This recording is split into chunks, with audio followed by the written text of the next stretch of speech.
Hi, I'm Alex from Tutoring Heroes, and today I'm going to be helping you with some literacy skills. Should we go take a look? In this lesson, we're going to look at the context in fiction. Our checklist says, context is the circumstances the text is written and read, and is important to consider. For example, the writer will have had a different context in which they lived in, different things they believed, different ways in which they grew up, and this is important to think about when reading their writing.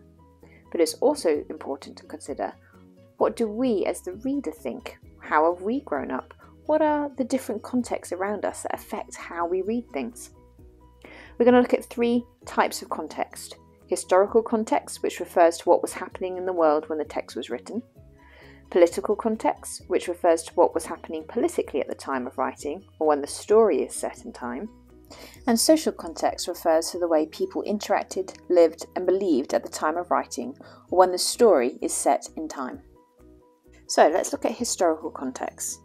When we think about the play Macbeth, it was written by Shakespeare, and he was actually writing that play to flatter a Scottish king at the time, who later became the King of England. He actually based the play on a previous real-life king called Macbeth.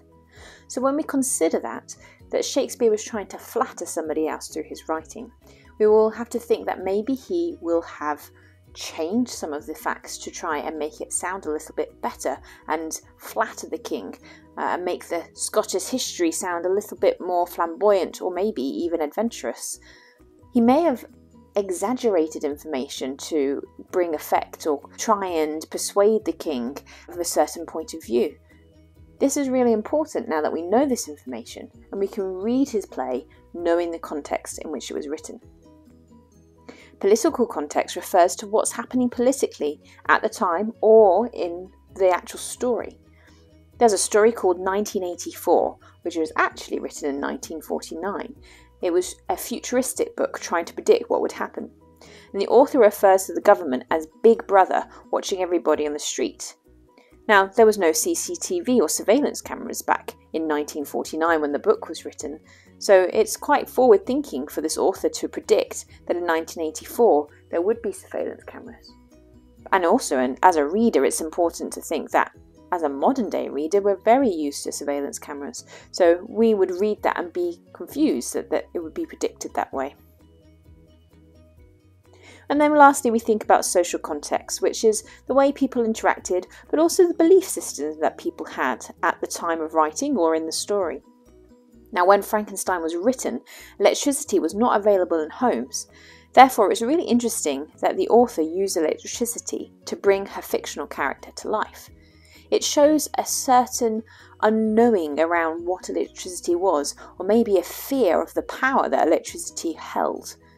We read it now and we think of a strange Frankenstein creature, and we wouldn't associate electricity with creating a monster or bringing something to life necessarily.